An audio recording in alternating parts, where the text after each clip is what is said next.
Olá, bom dia! Bom dia, paz do Senhor, como vocês estão, como tem passado? Hoje foi o dia que o Senhor fez, vamos alegrar nele. Hoje nós vamos continuar o nosso devocional que a gente faz por esse livro do Café com Deus Pai, do Júnior Rochiró. Vamos lá, vamos começar? A nossa palavra-chave é oração. Oração. A oração é um envolvimento íntimo com o Espírito Santo. Gente, vocês perceberam, pessoal da mentoria, que as palavras que Deus tem dado na mentoria têm vindo muito em concordância com o devocional? Meu Deus, oração. E a nossa leitura bíblica está lá em Atos, capítulo 19. E a gente vai ler o dia 7 de julho. Deixa eu abrir aqui Atos. Atos 19. Paulo em Éfeso. Aconteceu que, enquanto Apolo estava em Corinto, Paulo, tendo passado pelas regiões mais altas, chegou a Éfeso, encontrando ali alguns discípulos, perguntou-lhes: vocês receberam o Espírito Santo quando creram? Aos que responderam: pelo contrário, nem mesmo vimos que existe Espírito Santo. Paulo perguntou: então, que batismo vocês receberam? Eles responderam: o batismo de João. Paulo explicou: João realizou o batismo de arrependimento, dizendo ao povo que cresce naquele que viria depois dele, a saber, em Jesus. Eles, tendo ouvido isso, foram batizados em nome do Senhor Jesus. E quando Paulo lhe impôs as mãos, o Espírito Santo veio sobre ele. Tanto falavam em línguas como profetizavam. Eram todos uns 12 homens. Durante 3 meses, Paulo frequentou a sinagoga e falava ousadamente, discutindo, persuadindo a respeito do reino de Deus. Mas como alguns deles se mostravam teimosos, descrentes, falando mal do caminho diante da multidão, Paulo se afastou deles. E levando consigo os discípulos, passou a falar diariamente na escola de Tirano. Paulo fez isso durante 2 anos, de modo que todos os habitantes da província da Ásia ouviram a palavra do Senhor, tanto os judeus como os gregos. O filho de Seva. Deus, pela mão de Paulo, fazia milagres extraordinários a ponto de levar os enfermos lenços, aventais do seu pessoal, diante dos quais as enfermidades fugiam das suas vítimas e os espíritos malignos se retiravam. Esse é o nível de evangelho que você e eu devemos viver, em que chegamos, os espíritos malignos precisam se retirar, porque chegamos. Busque isso, busque um envolvimento tão íntimo com o Espírito Santo, em que o teu evangelho seja um evangelho de palavra e poder. Amém? Vamos continuar. E alguns judeus exorcistas ambulantes tentavam invocar o nome do Senhor Jesus sobre as pessoas possuídas de espíritos malignos, dizendo: ordeno que saia pelo poder do nome de Jesus, a quem Paulo prega. E os faziam isso, e eram 7 filhos do judeu chamado Seva, o sumo sacerdote. Mas o espírito maligno lhes respondeu: conheço e sei quem é Jesus, e eu sei também quem é Paulo, mas vocês quem são? Pensa. E o possuído do espírito maligno saltou sobre eles, dominando a todos, de tal modo que prevaleceu contra eles, nos e ferido fugiram daquela casa. Esse fato chegou ao conhecimento de todos os moradores de Éfeso, tanto os judeus como os gregos. Veio temor sobre eles, e o nome do Senhor Jesus engrandecido. Muitos dos que creram vieram confessando e denunciando publicamente as suas próprias obras. Que coisa linda, né? Você é convencido pelo Espírito de tal forma que você tem esse comportamento. Amém. Também muitos dos que haviam praticado magia, reunindo os seus livros, queimaram diante de todos. Calculando o valor dos livros, verificaram que chegaram a 50.000 denários. Assim, a palavra do Senhor crescia e prevalecia poderosamente. Paulo envia Timóteo e Erasto para a Macedônia. Depois dessas coisas, Paulo resolveu no seu espírito ir a Jerusalém, passando pela Macedônia e Acaia. Ele dizia: Depois de passar por Jerusalém, preciso ir também a Roma, tendo enviado a Macedônia 2 daqueles que o ajudavam, a saber, Timóteo e Erasto. Permaneceu algum tempo na província de Ásia. O tumulto em Éfeso. Por esse tempo houve um grande tumulto em Éfeso por causa do caminho, pois os ourives chamado Demétrio, que fazia modelos de prata no templo de Diana e que dava muitos lucros aos artífices, convocando juntamente com outros do ofício, disse-lhe: Senhores, vocês sabem que a nossa prosperidade vem desse ofício. E agora vocês estão vendo e ouvindo que não só em Éfeso, mas se toda a província de Ásia, esse Paulo tem persuadido e desencaminhado muita gente afirmando que deuses feitos por mães humanos não são deuses de verdade, não somente há o perigo dos nossos negócios caírem em descrédito, mas também que o próprio templo da grande deusa Diana seja considerado sem valor e que venha a ser destruída a majestade daquela toda a província da Ásia e o mundo adoram. Ouvindo isso, ficaram furiosos e começaram a gritar: grande é a Diana dos Efésios. A confusão se espalhou pela cidade. Todos juntos foram correndo para o teatro, arrastando consigo os macedônios Gaio, Aristarco, companheiros de Paulo, quando Paulo quis apresentar-lhes ao povo.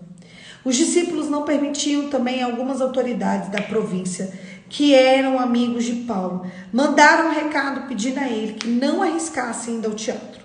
Uns, pois, gritavam em forma, outros em outra, porque a assembleia tinha virado uma confusão, e a sua maior parte nem sabia por que motivo estavam reunidos. Então tiraram Alexandre do meio da multidão, e os judeus empurraram para a frente. Este, acenando com a mão, queria falar ao povo.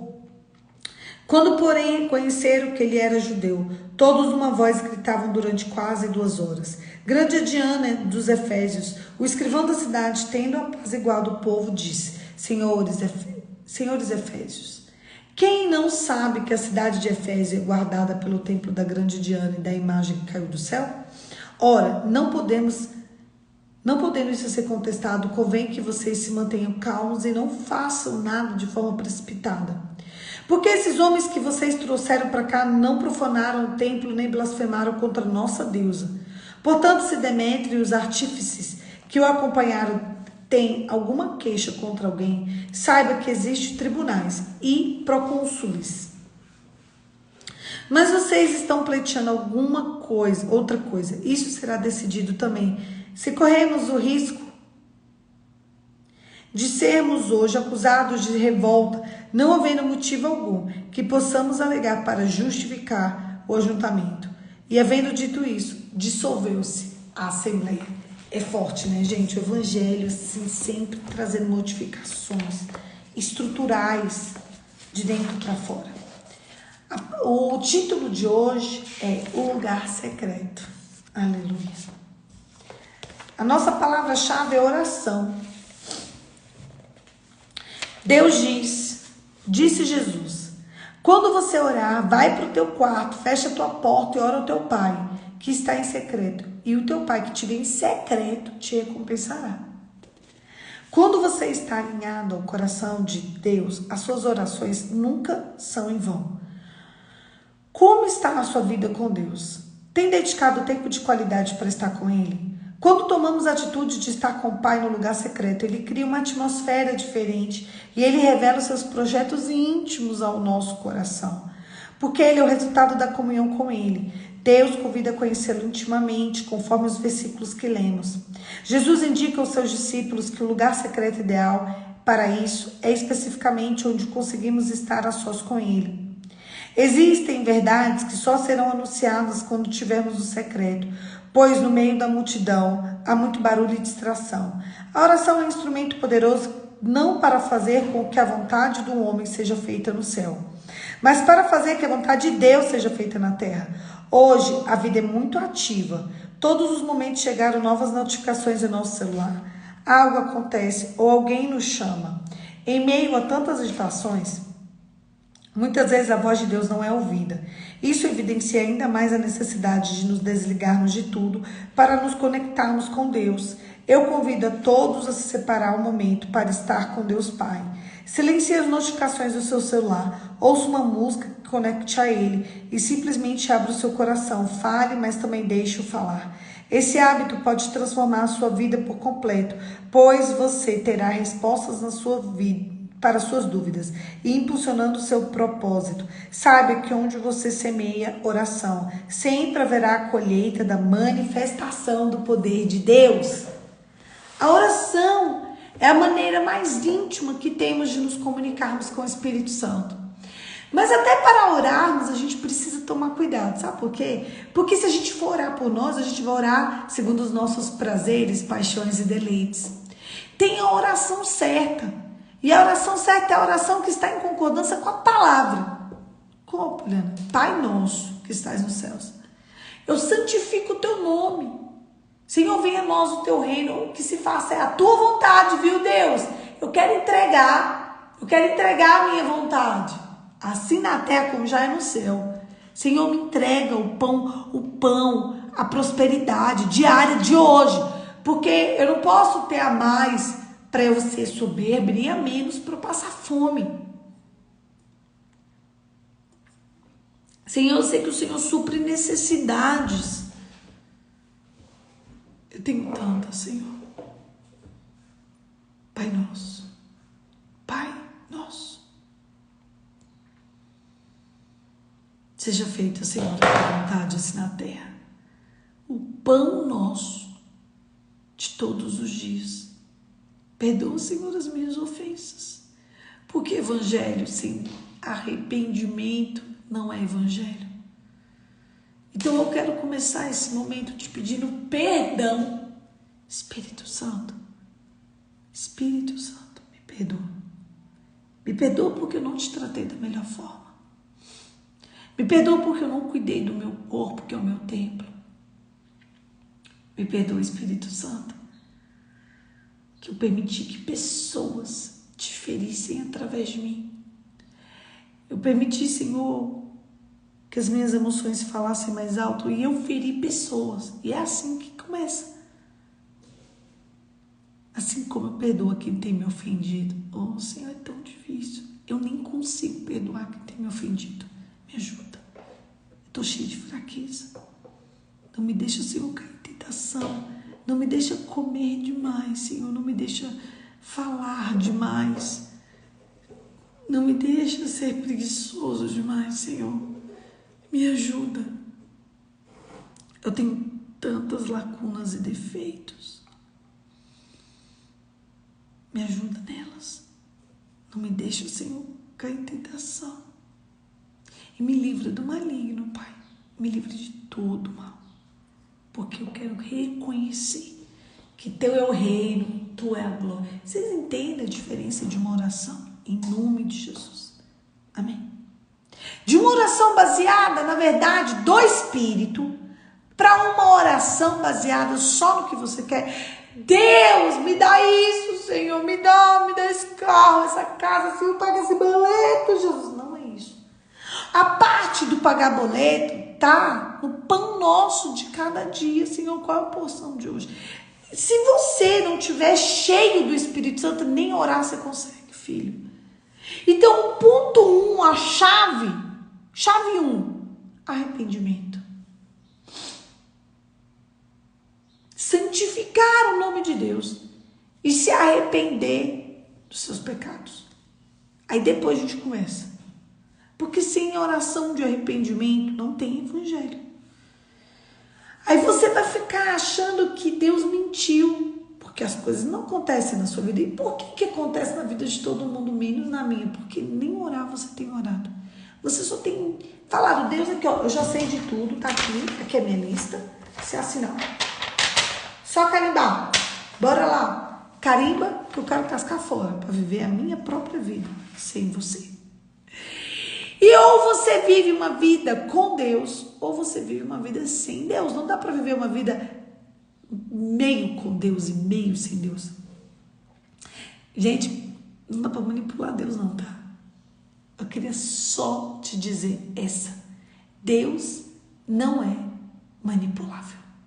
O problema é que você é tão manipulador que você acha que você pode manipular tudo até Deus. Você acha que você domina tudo até Deus. A oração que agrada o coração de Deus é uma oração que começa com a oferta. E a oferta é do teu coração. Porque senão, meu filho, não tem evangelho, não tem oração, não tem começo. Antes de tudo, talvez você tenha que ficar aí 1 ano, 2 anos, tô falando sério, 1 ano, 2, 3 anos, só em arrependimento. Senhor, me arrependo, bora lá, Senhor, agora eu já vou viver as coisas. Não vai, filho, arrepende. Tu fez tudo errado até aqui. Arrepende de onde você caiu. Calma. Depois do arrependimento, você tem que produzir frutos de arrependimento. E depois, assim, daqui a um tempo, a gente conversa. Vamos ficar nessa parte? Vamos? Nos perdoe, Senhor. Nos perdoe por todo espírito de ansiedade em querer viver a promessa sem estar pronto para viver nela. Coisa feia. Não posso. Você precisa aprender a amar o Senhor de verdade antes de viver as coisas que Ele tem para você. E tudo começa no Pai. Então, que essa seja uma manhã, um dia de arrependimento. Fica nessa. Vamos arrepender. Hoje é dia de arrepender. De não ter tratado o Espírito Santo da maneira que Ele merece, com a honra que Ele merece, com o respeito que Ele merece. Amém? Feche seus olhos e vamos orar. Agora vamos orar de verdade. Vamos orar com consciência. Amém. Pai, em nome de Jesus. Em nome de Jesus. Nos perdoe, Senhor. Nos perdoe por toda a ansiedade, perdoe por todas as vezes que duvidamos. Senhor, nós duvidamos, Pai. Nos perdoe por todas as vezes que manipulamos, que tentamos, Espírito Santo, ser melhor do que até Deus. Me perdoe por todas as vezes que agredimos o nosso corpo, nossa alma, nosso espírito. Nos perdoe, Senhor, por não te tratarmos com gentileza e não nos tratarmos com gentileza. Nos perdoe por ser pessoas desrespeitosas com o teu Espírito. Espírito Santo, nos aliancie a verdade, Pai. Em nome de Jesus. Amém. Amém? Glória a Deus. Um beijo. Deus te abençoe. E até amanhã. Amanhã com fé em Deus, gente. Vai segurando aí, tá? Que eu venho. Às 5h45 eu tô aqui pra gente continuar o nosso devocional. Que ele é meu, ele é seu, ele é nosso, mas ele é de Cristo. E é por causa de Cristo que eu e você estamos aqui todos os dias. Um beijão. Deus abençoe. Até amanhã. Se Deus quiser. Aleluia.